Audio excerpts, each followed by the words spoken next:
Welcome to Rachel's Classical Bari Sax channel. Today we're going to be doing a tutorial of the Ferling number 3 Etude.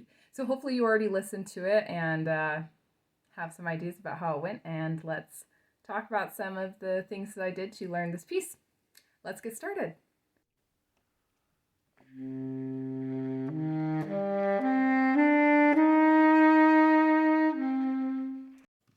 Okay, I'm already going to pause and just say that the very first note at the beginning, your A, it needs to be as gentle as possible. If you can hear the tongue, which I could hear mine a little bit in this recording, then that's not exactly what we want. We want to have it be as smooth and just coming out of nowhere as possible. And the way to practice this is to do what's called an air start.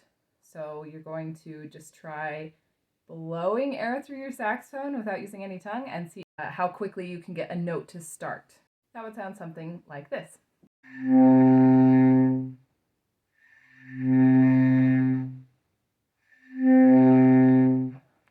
as you can hear, when I tried a few times just there, it kind of went, ha, ha. It started off with an overtone before it finally settled in on the actual pitch. The way to avoid that is to make sure that your embouchure is really set the way that you want it to be for that note, and that in your throat you're voicing the note the way that it needs to be. And we'll have to talk about that in a whole other video, because voicing notes is a whole big deal. But if you know what I'm talking about, you need to make sure that you're voicing your notes correctly in your throat before you get it started. Let's see if I can do it better this next time. Those ones didn't have as much overtone, but they kind of were a little bit just too abrupt right at the beginning. So practice coming in out of nowhere, and that's going to get you a really great result.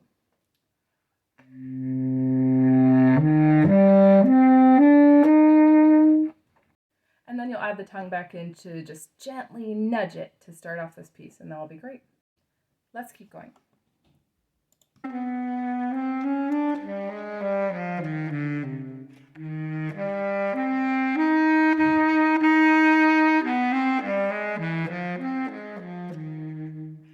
In measure 6, you're going to want to use a long C sharp so that that line continues really smoothly. For those of you who don't know what a long C sharp is, normally C sharp you just don't press any keys down, right? But a long one, you play the D above a C, just like normal, but then you lift off your first 2 left-hand fingers, okay? Your first 2.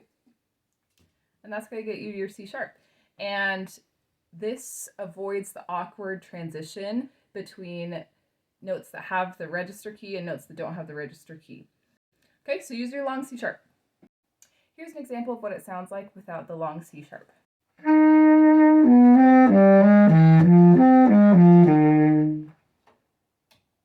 That was honestly still pretty good because I've practiced my transitions a lot.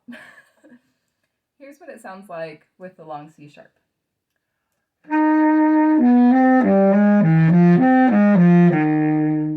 Just a little bit smoother and sounds a bit more seamless. Let's keep going.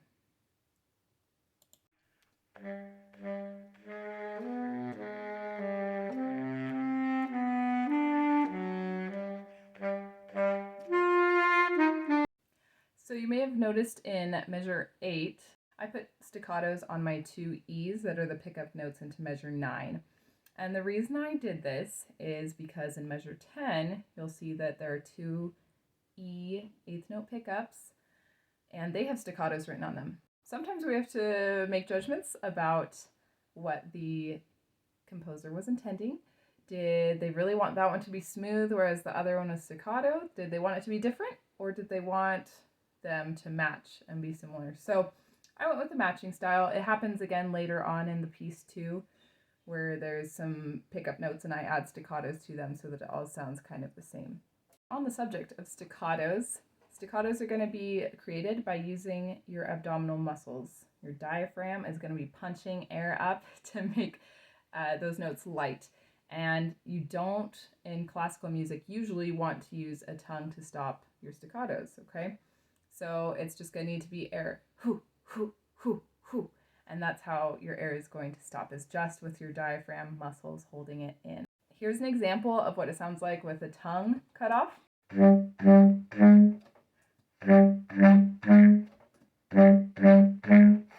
here's an example of what it sounds like with using your air to stop the staccato.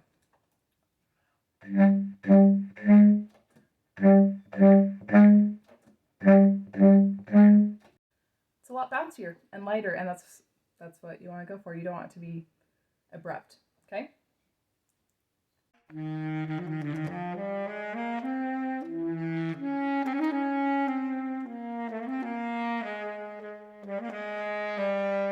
Remember to practice this without any ornamentation first.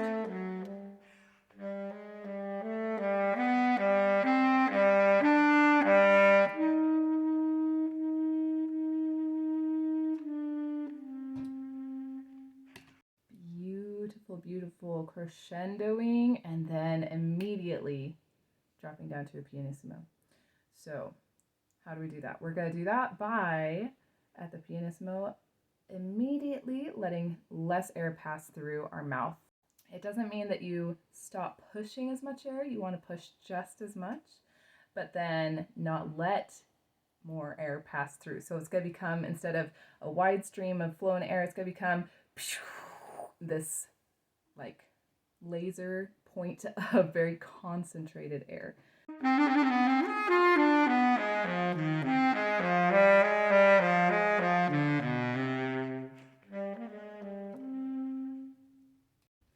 All right, the end of that piece, so beautiful, so beautiful. I love the frilly little boo-doo-doo-doo. So fun. But the last three measures are going to sound really, really dumb unless you add in a lot of shaping.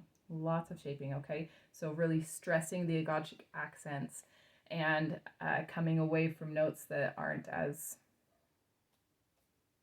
emphasized, just like when you're speaking. You don't emphasize every single syllable the same way, right? So that's the same with music. Here's an example of what it would sound like if I did just try and keep all of those 16th notes emphasized exactly the same.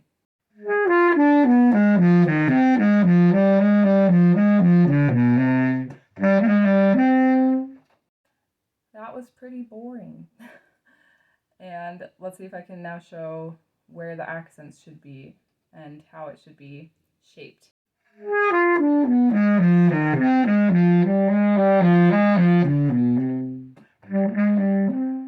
Take that example, take the example from my recording that of the original Ferling number 3, but make sure to add some movement, and it doesn't have to be the same from person to person. You know, you might play it a little bit differently, which notes you decide are the most important and which parts you want to get louder and which parts you want to get softer. So play around with it, have fun, and thanks so much for watching.